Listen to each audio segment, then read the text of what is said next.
Last reason I'm going to tell you. Who knows the first two laws that Hitler implemented? Hitler, Yimach Shemo V'Zichro, first two laws that Hitler implemented that not only put him in a different status than everybody else for the rest of history, but also made what's called until this day the biggest financial miracle in history. Who knows the first two laws? Before the Nuremberg laws. Before that, we're talking about years before it. Hitler first comes into power. What's the first two laws? Okay, I'll save you the time. Rule number one, no more pornography. No more homosexuality. None of that garbage. Not allowed. Berlin, in the 30s, in the 20s, was the Sodom and Gomorrah of the day. They were the Las Vegas of the day. They were the Sodom and Gomorrah of the day. Homosexuality, pornography, all the bestiality, all the garbage of the world, that was the capital of the world. He outlawed it. You're no longer allowed, closed all the bars, all the gay clubs, all the production, which were all run by Jewish people. Unfortunately. Second rule. What's the second rule? Second rule was, you're not allowed to charge interest. No more interest. Now you would think, why? What does he care about interest? Well, because all the people that had the money, that lent the money out, were Jews. He didn't like it. So he said no more interest. Why? Because of the high interest that the Jews charged people was so high, it ruined, it destroyed the economy in Germany. They destroyed, just like they destroyed Russia a few years before that through their communism over there. Jews destroyed Russia, not Goyim. Jews destroyed. Communism is by Jews. Well, don't let anybody confuse you. You look at history, Karl Marx, all the other Reshaim, they're all Jews. Wicked, but nonetheless Jews.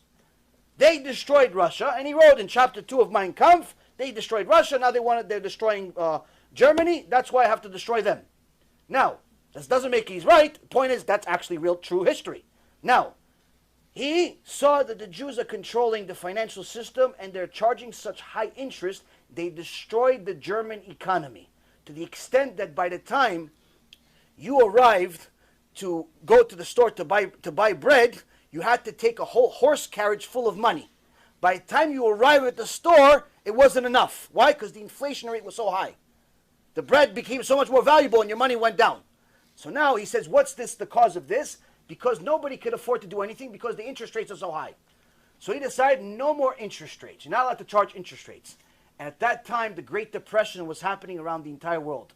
Everyone was in a financial collapse. America was a financial collapse. England was a financial collapse. Everybody else was collapsing. Germany collapsed worse than everybody else. But after he passed this law of no more interest, within 6 years, Germany became the leading, wealthiest economy in the world. They called it a financial miracle. Why? They were the only ones that were bold enough to stop interest. This is one of the biggest reasons of why he hated Jews. Because they destroyed the economy because of their greed. Rabotai, it's not making them right. Don't let this confuse you. But this is happening again. The cash advance business right now is destroying the economy in America. Why? Because all of the people that are defaulting, all of the people that are being stolen from, guess who they are? Small businesses. Small businesses are what build economies, not big businesses. Coca-Cola, Apple, Google, Amazon, all those big companies, they're good for business, but they're not the economy. What makes an economy, what makes an economy prosper, is when there's small businesses starting and small businesses flourishing, because they are the ones that actually hire the most amount of people. If you have small business grow, your economy grows. You have small business decline, your economy declines. I was in the financial business for 20 years. This is one thing you can't challenge. Now, when you have an industry that their number one objective, directly or indirectly, is to destroy small businesses, guess what? This is happening again. And you'll see, if nobody listens to me, nobody listens to the Torah, nobody listens to history, and everybody ignores it, this is going to be a huge blow-up to the extent where you can see how Edom, just like the Torah says, Edom is going to come back again, Edom becomes America. Edom becomes America. Why? Because America is Edom, after all. But you'll see what happens. And you'll see that all of a sudden the 6 million Jews that are in America, that feel comfortable, that are sometimes in government, that are sometimes in politics, that are running big businesses, and so on and so forth. Guess what? Same exact thing happened in Germany. We were in politics, we were in business, we were prospering, we were great. In Germany, same exact thing. In Greece, same thing. In Rome, same thing. In Egypt, same thing. But guess what? We get greedy, we get sinful, we become reshaim. What happens? Hashem says, oh, you want to be reshaim? I'll punish you. With what? With the same goy that you wanted to become like. And this, Rabotai, is what's happening under our noses. And unfortunately, this, I don't know whether the gdolim that we have in this world today are unaware or nonchalant. I'm not really sure.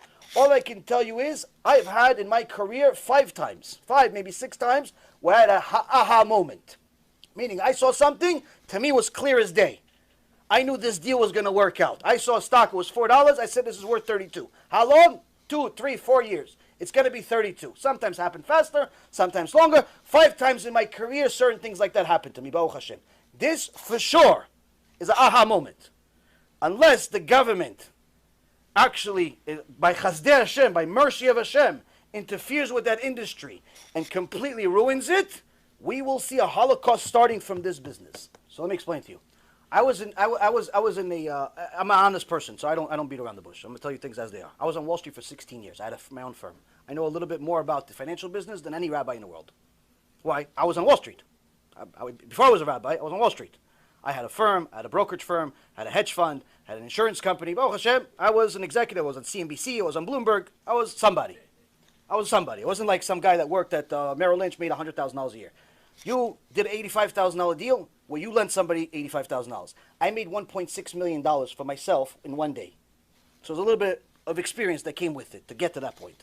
Now, so what I'm trying to explain to you is that it's not a matter of what's the deal, what's the profit, what's the commission, what's the company, what's the industry. It's a matter of what's right, what's wrong, what's allowed, what's not allowed. Now, a Jew, first and foremost, is never allowed to lend another Jew money with interest. Now, the exception is if the Jew that's borrowing the money is a mechalel Shabbat, you're allowed to charge him interest, but they still do not recommend it, because if that Jew does tshuva, you have to pay him back all the interest. But needless to say, you're not allowed to lend the average Jew that keeps Shabbat money and charge him interest. That's rule number 1. So that means that any Jew that you deal with, even if you don't know he's a Jew, which most likely you'll run into, because sometimes John Cohen is a Jew, John Cohen is not a Jew. So you're not really going to know. It's not on the application to say, Mr. John, are you a Jew or not? You're not allowed, because he'll put you in jail. So you don't know if he's a Jew or not. So that means that every day you have a 50-50 chance of losing Olam Haba. Every day. Who wants to be in such a business? That's number 1. Number 2, even if you only deal with goyim, you're still not allowed to do something called usury. Usury is overcharging and lending money in such a way, or doing business in such a way where it hurts the public. When you charge somebody an interest that is drastically above the norm being bank rates, regular bank rates, and what's legally allowed according to the law, when you charge them such an interest rate that it becomes very difficult, to the extent of almost impossible for the average person to pay it back, you are now in a business where you're taking advantage of people. If he can go to Wells Fargo and get the same loan for 8%, and you're charging them 80%, it doesn't matter that you're not 300%. Even if the average was 8 and you were 15, you are in a problem. Even if the average was 8 and you are 30, you are in a problem. It doesn't have to be 300. 300 just means you're just a psychopath. 80% is still highway robbery. 80% is still against halacha. Still not allowed to do it even for goyim. Why? Because it's usury. But even more so than anything else that I've just said, when this is eventually exposed to the public, it will lead every single member that works for these companies, even as a clerk, even not as a broker, a clerk, a secretary, a janitor, works for ABC Lending, that does cash advance when it's officially disclosed to the world, because Hashem is going to do that. Guess what? Chilul Hashem. And any single person that's involved in Chilul Hashem, the Reshit Chochmah says what the Gemara in Masechet Rosh Hashanah, page 17a says, he goes to Gehenom and he doesn't leave. Ever. Even after Mashiach. So why would anybody want to associate with even 1% of anything I just said.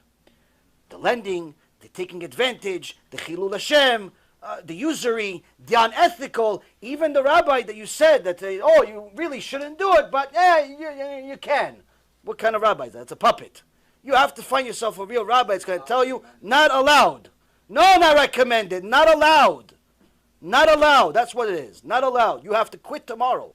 Go, how about this? Do yourself a favor. Go on Bloomberg. Bloomberg, go on Google, go on Bloomberg. You look at cash advance business. It's a 5-part article explaining the entire industry for you. Everything I just said with a little bit of sugar on it. Everything I just said without the Torah part. I'll tell you exactly about all the criminals that are in the business. Unfortunately, one thing that we know, I know personally, that the article doesn't know as much, is that predominantly the people that are in this business are guys that used to be in the brokerage business that went to jail, criminals, thieves, psychopaths, mafia, but predominantly it's Orthodox Jews.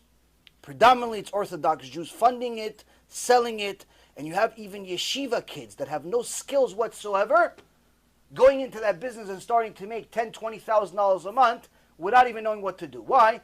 This is much worse than the boiler room days of the stock market business was 30 years ago. Because back then, 30 years ago, when there were unethical brokers in the world, you still had to have selling skills. Why? Because at the end of the day, the guy is giving you money, and you're giving him a dream. Here, you're the one giving him the money. There's no selling. You don't have to do anything. Why? He's the one calling you, asking you, please lend me money. He doesn't know that he's signing a death sentence. He doesn't know that he's about to lose everything he has if you're crooked, if you wink the wrong way, if you have a bad memory, if your alarm doesn't go off. He doesn't know any of that stuff. He thinks, no, you're Joe, my friend. Joe calls me every Tuesday until we close the deal. Guess what? Joe's no longer in a deal after you sign. The broker is no longer in a deal. You call him after the COJ is being implemented. Joe doesn't pick up the phone. Why? Joe's not in control. He's just a broker. He got paid his commission.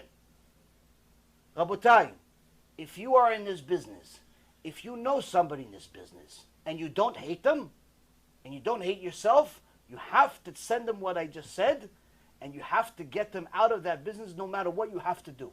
If you love Jews, you have to let people know this is going to bring an ason to Am Yisrael. It's going to bring a disaster to Am Yisrael. It's going to bring a disaster no different than the Holocaust.